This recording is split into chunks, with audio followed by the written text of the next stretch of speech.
Hi there, Glocal citizens. Welcome back to the podcast that inspires a borderless mindset around manifesting a new world. I am your host, Florence Adu, and we're coming back to part 2 of my conversation with Michelle Awuku-Tatum. Michelle is as a professional certified executive coach. Every day she finds herself conversing with amazing leaders and executives as they gather clues to help reshape their leadership approach and improve their skills.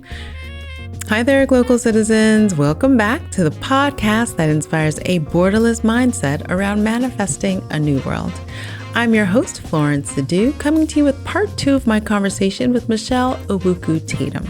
In case you missed it last week, Michelle is the founder of myfactor Coaching and Consulting, which she founded in 2007.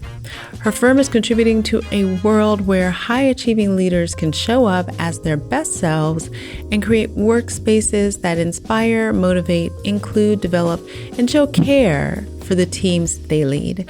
So we're picking up the conversation with Michelle giving us a crash course on some leadership tips she has for some of our world leaders and much, much more. And you know, it's funny, I had this burning question, right? Because I've been saying this quite a bit, just being here in Ghana, watching world news, all of this, obviously the last many years in the US with leadership. We are in a leadership crisis across the board, definitely amongst our political leaders. You know, it's on many levels, right? And you know, I have a cousin who is a psychologist. And so she's like, you know, the problem is that narcissism is epidemic. And a lot of how that has manifested is because we have this thing called social media that allows people to like experiment with their narcissism in different ways, et cetera, et cetera. And so just to kind of bring it back a little bit, talking about leadership. So 2 things. We have this transition that just has taken place in the UK, where we had a woman who was in a leadership role, and now we have a new leader.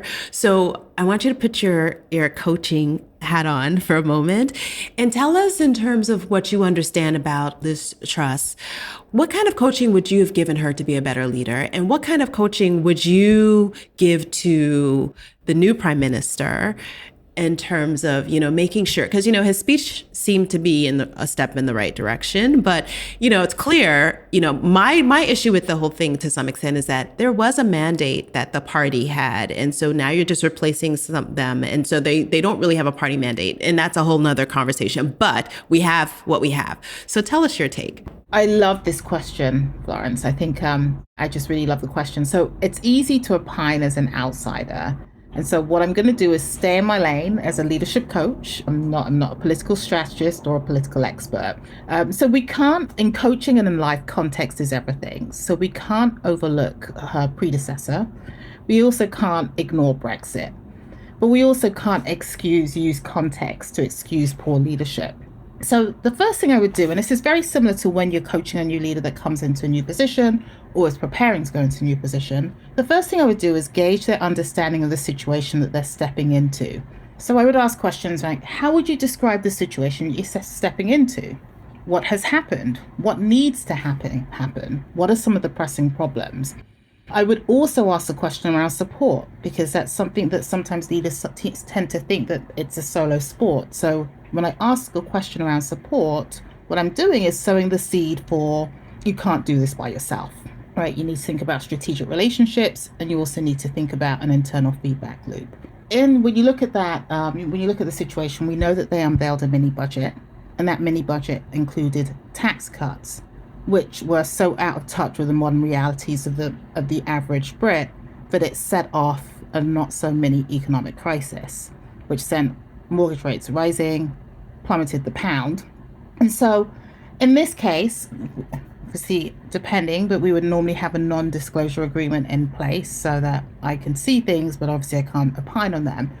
So let's say I'd sat down and I'd looked at the budget.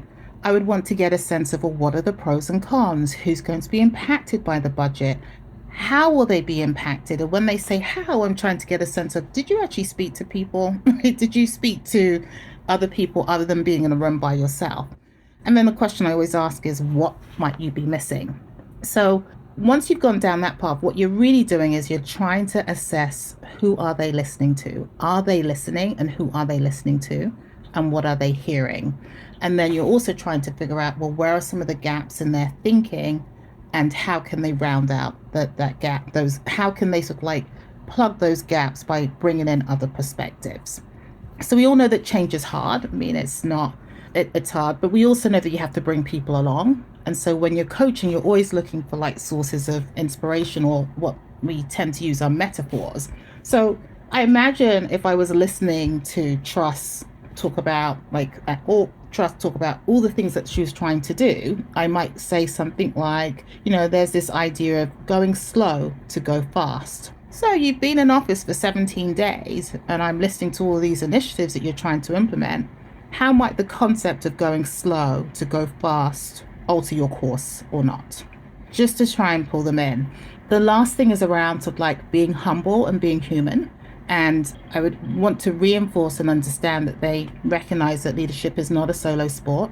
And I also talked about bringing people along. And we know that Truss failed to bring people along. She failed to bring her peers along, the party and the people. And she lost the confidence of the party, and she threw Kwasi Kwarteng under the bus. Because she threw him under the bus by implying that he hatched the mini budget by himself.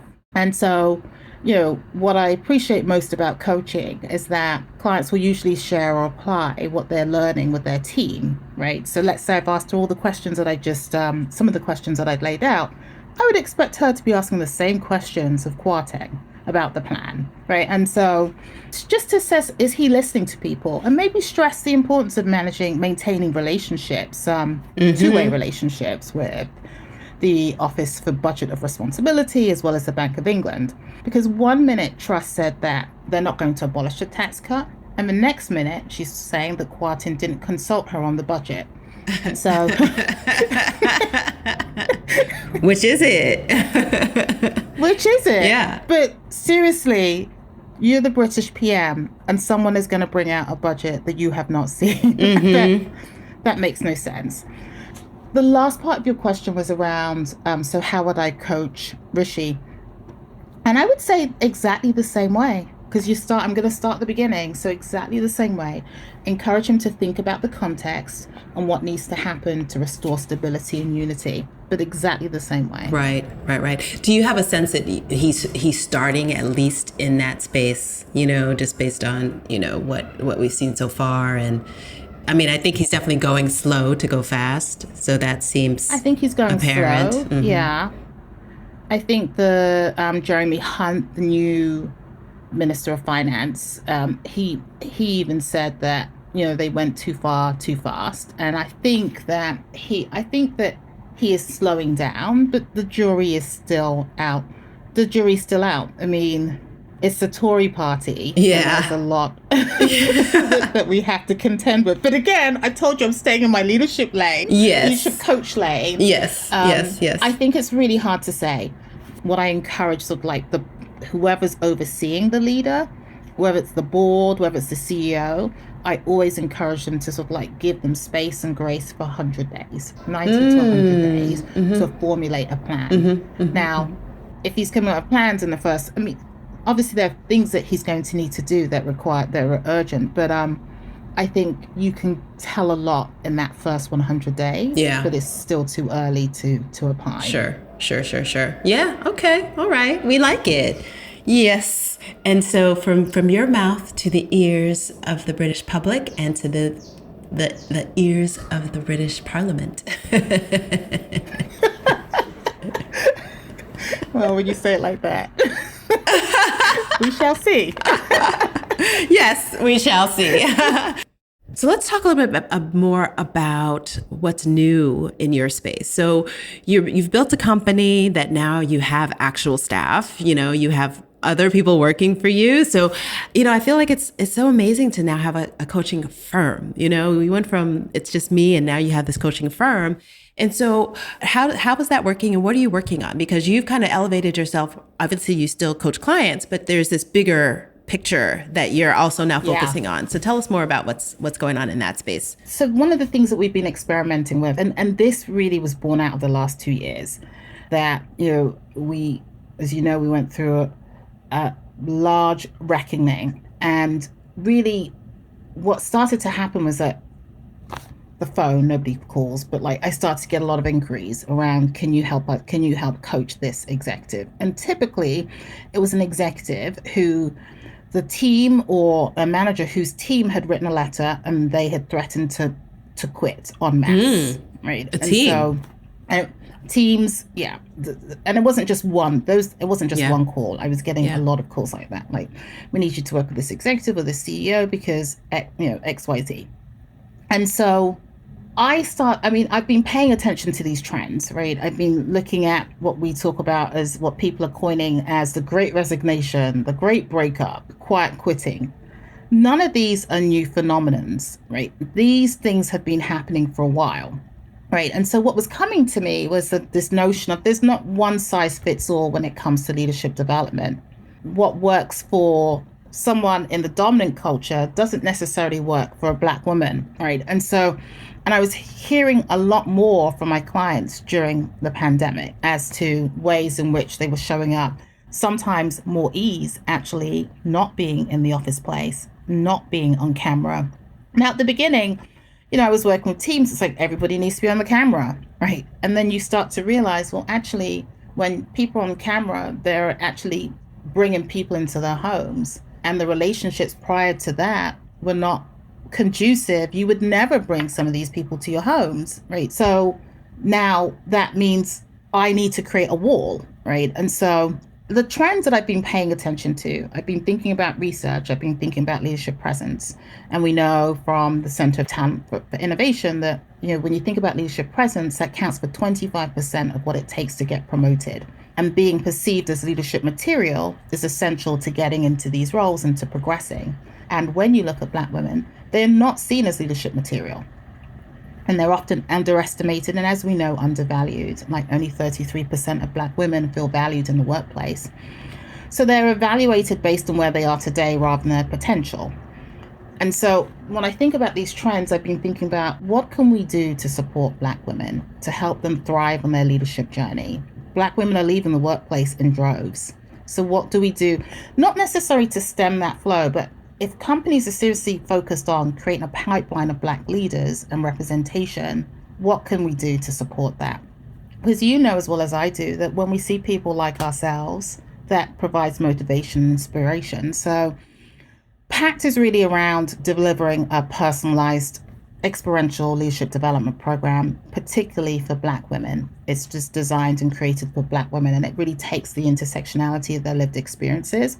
It includes all the traditional components like a 360 assessment. One of the things that you'll find is that when it comes to feedback, and trust me, I've done a lot of 360 assessment interviews, surveys, and the feedback, if we take race out of it, the feedback that women get versus men is very different. And when it comes to Black women, they don't really get substantive or actionable feedback.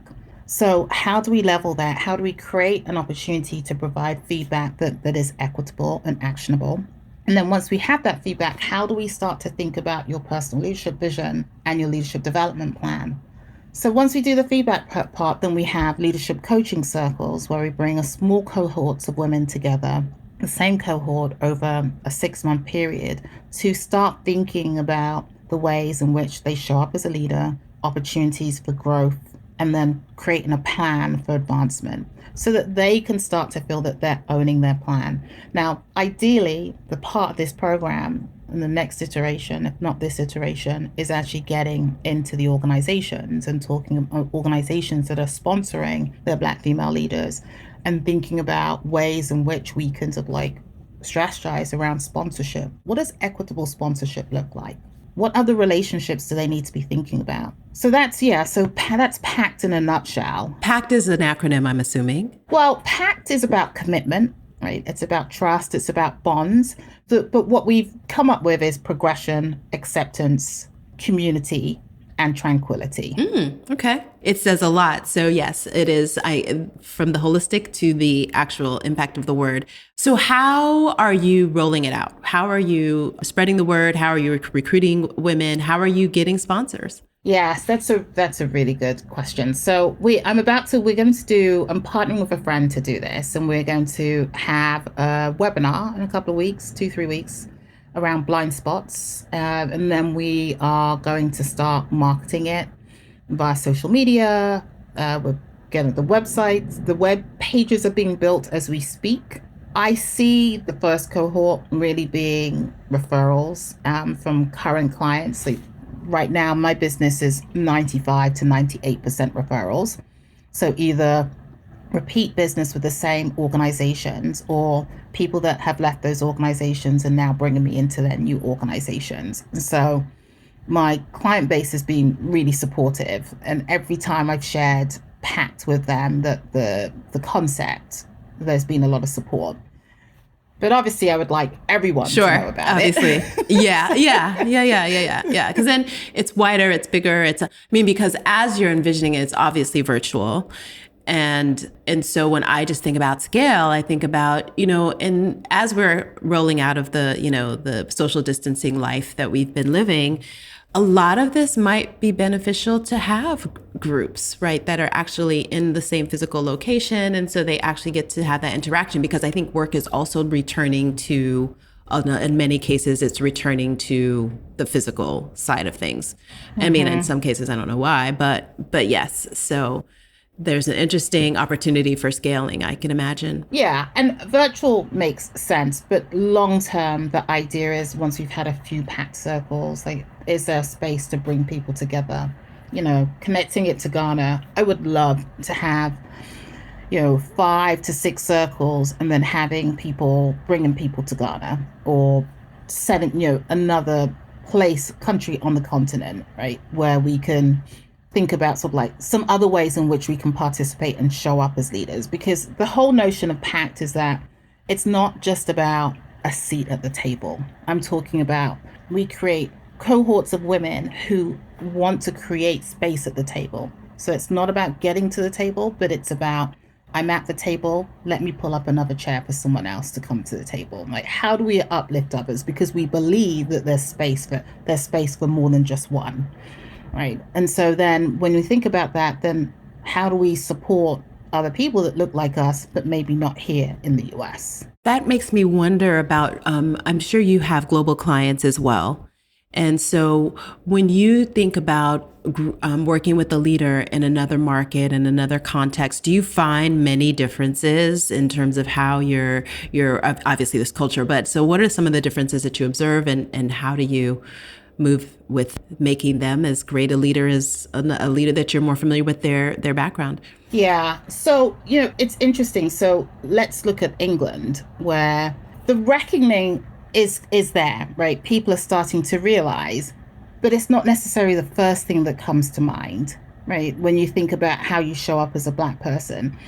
Slavery is the biggest sort of like differentiator. Not to say that there weren't slaves in England. The whole understanding of slavery is very different. Like, when I'm working with someone in England, they might say, I just wish we didn't have to deal with this. I just wish it wasn't part of but it is. Like, when you show up in the room, people see it.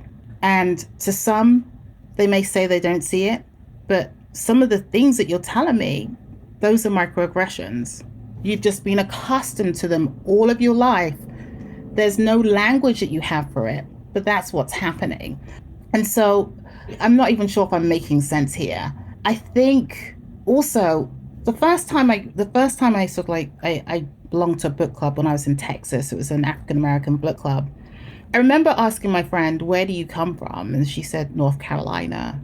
And I said, no, but where do you come from? And she looked at me, she goes, I don't know. I don't know where my people come from. I just know that North Carolina is the place that I know. And it made me sort of like jump up, because when I think about my friends in England, most of us are first generation from somewhere, right? And that sort of like connection with our identity creates a very different lived experience. So when I moved to this country and I would go to interviews, people would say, well, tell me, as an African American woman, what have you learned? And, they would ask these questions around, but I'd say, but I'm not African American. And they would look at me like puzzled, like, what do you mean? Haven't you heard my accent? I'd say, born in England, first generation Ghanaian. I can speak from that experience, but I can't speak from an African American experience. It's not to say that I'm different. I am different, but not better, not less than. Like, we just have different experiences. And if I bring that round back to PACT, it's about the lived experiences. So the idea of PACT is that, yeah, we'll start here in the US and my partner's based in England, but we already know that the language has to be different. We already know that we have to think about sort of like, well, what are the pain points in England that we need to take into account in our messaging and our language. Right. And even to the extent that you are dealing with, say, in Africa, where it's homogenous societies, and then there's just different embedded isms that are just kind of clouding the ability for women. I mean, I think what we deal with to a large degree in this region or in Africa is patriarchy to a large degree. And so it is what it is. And then we also have like spiritual bias or I don't say spiritual, I'm gonna call it religious bias, that also plays a role in how people are able to excel, communicate, and just be in the same space, which I don't think is as prevalent or in your face, and I could be wrong, in the US or in the UK. So yeah. I like that distinction. I mean, definitely patriarchy. And then the genderism. Yes. The perception of how you show up as a woman in Ghana or Nigeria. I work with many clients in Ghana and Nigeria where sometimes they are the only woman on their team. And yet they have a family and their experience is very different, the expectations of them. But the one similarity that I would say that you see across the different regions is this notion that we do a lot of housekeeping, right? We do a lot of the caretaking, a lot of the organizing. And so even trying to break that a little bit, right? To shift that so when you're in those situations, you don't feel that you have to take that burden. Yeah. Is something that I find with no matter where the person is, where the client is. Yeah. That's a good distinction. So this is a good point to ask about mindset. And so I'm wondering from you, what is your favorite or an innovative mindset hack? Now, this is one that you can imagine, one that you practice, or one that you know of. So two come to mind. Walking, I know that sounds strange, but movement. So I've been doing it consistently since last October. And sometimes, and I told my family that I was developing a relationship with the weather, a new relationship with the weather. And I was going to be like the United States Postal Service, and I would walk no matter what the weather. Okay.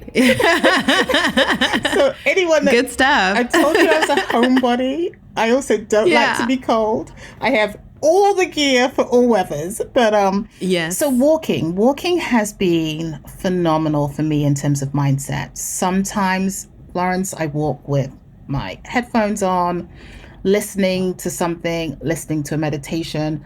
Many times I just have nothing because I just want to hear, and I'm in Central Park mostly, just want to hear what's happening. Not necessarily people talking because I spend my whole day listening, but I just want to hear what's happening. I just want to observe what's happening. But I find when I need to figure things out, I tend to walk with just the sounds of nature. And I just always feel so much better, but it actually helps to shift my mind. The other hack is around stories and like how we rewrite our stories.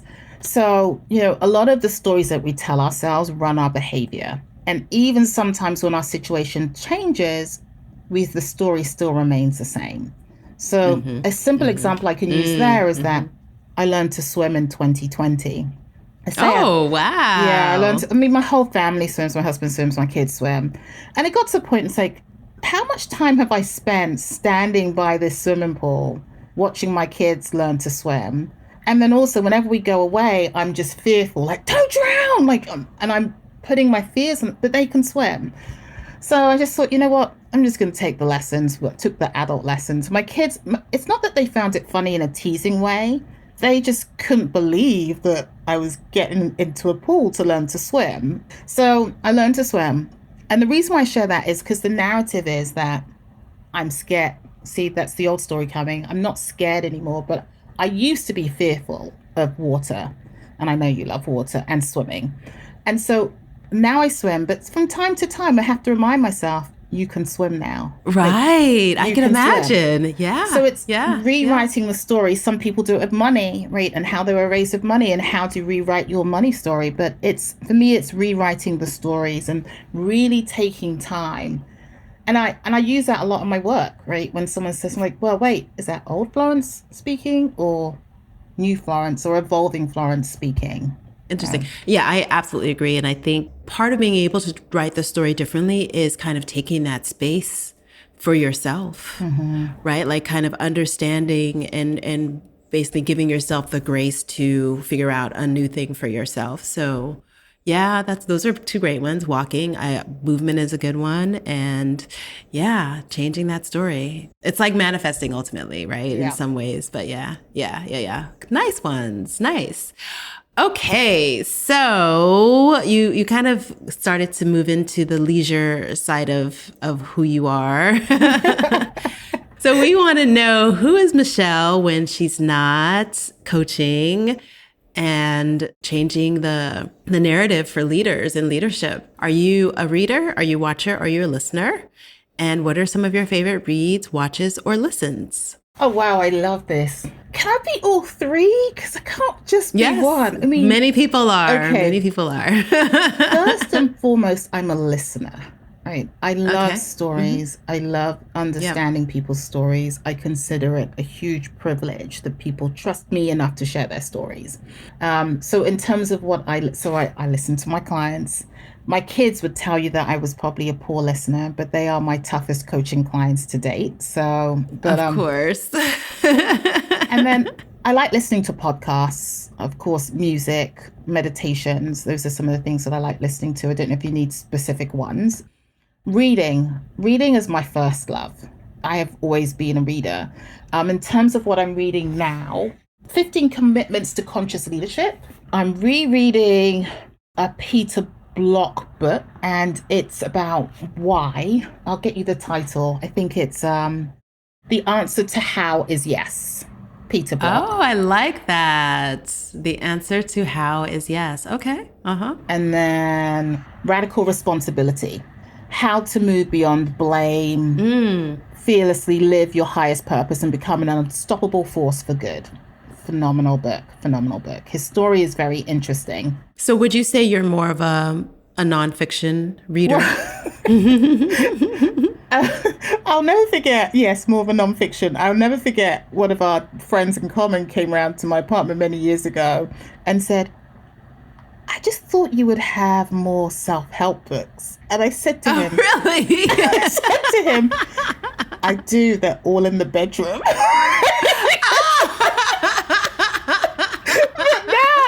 Now they're all over. I mean, they're all over. I mean, the other day I was. This happened to be in the bedroom. My daughter was reading. I'm like, "What are you reading?" She says, "I'm reading this book," and I think it was one of my books. And she says, "I'm reading about this notion of you making space, and I'm trying to figure out how to get you to make space. Right? Like, how do I get people to make space?" But this is what she's reading. She's not reading a story. She's reading one of my professional development books. So yes. In terms of watching, I watch a lot of medical shows, Florence. Like reality medical show? Grey's Anatomy. So that's my drama piece. Now look, Grey's Anatomy to me has so many phenomenal sort of like life lessons and leadership lessons and principles. Okay, it's true. There's so much in there that I honestly, like, I do believe secretly I fantasize about just having a leadership blog just based on Grey's Anatomy. That is actually a really creative idea, because the show's been on forever and it's still on. So it really does speak, like, those shows that have longevity are clearly doing something for the culture, right? They're really like influencing people's mindset. They're opening people's minds. I mean, because they're exploring topics that are relevant to our lives. Like I don't watch too much TV, but I remember the early years and the storylines were, they were real. The global culture and the individual, struggles. Yeah. I remember watching the first few episodes what you hear is you sort of like hear the internal dialogue. And it used to, like, why are they putting what does that make sense? And now I think about like where I am today. That makes so much sense because that's the battle that we have. Like that voice and that narrative on our head. Like how do we bring it to the fore? How do we sort of like confront it and use it to move forward rather than holding us back? So there's a lot there that I could talk about. Well, we know Shonda Land is a whole Yeah. it's a whole other Yeah, thing. absolutely. Yeah. I took so during the pandemic, I've always been a like online and finder of things and information, but I signed up for a masterclass membership during the pandemic. And so I took one of her her writing masterclass. And so as compared to many others, hers was so excellent because she really went through process and actually had sessions and like actually coached other writers as part of what it was. So it was very, very interesting. But you got to see a lot of the ways that she is really thinking about how to keep an audience, which is what TV is about. Like you can tell stories, but to keep an audience, there are different ways of telling a story that really kind of put that together. So I'm gonna have to look that one up. I love that. Yeah. I took many master classes, particularly with writers like Margaret Atwood. Hers was very good. Salman Rushdie, very good. And Kate Jameson, like I'm big on science fiction. So yeah, I found that the master classes that writers gave were probably the best. Yeah, I mean, there's probably more by now, but at the time when I took it, I was just like, these are the best. Like, and then they had one of their poster people was that gardener guy. I don't know his name. I'll put in the show notes, folks. But this guy in Los Angeles who talked about gardening, I was like, oh, that's a good one.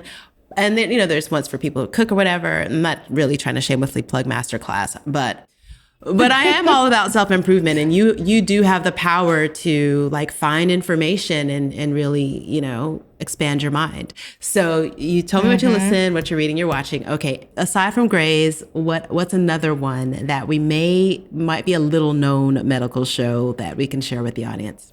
A little known transplant coming out of Canada. Okay. And the main character is a refugee. Interesting. From Syria, and he's a trained doctor, and someone gives him a chance at this hospital because he saves the medical director's life. But it came out in 2020. I think it's on season 3.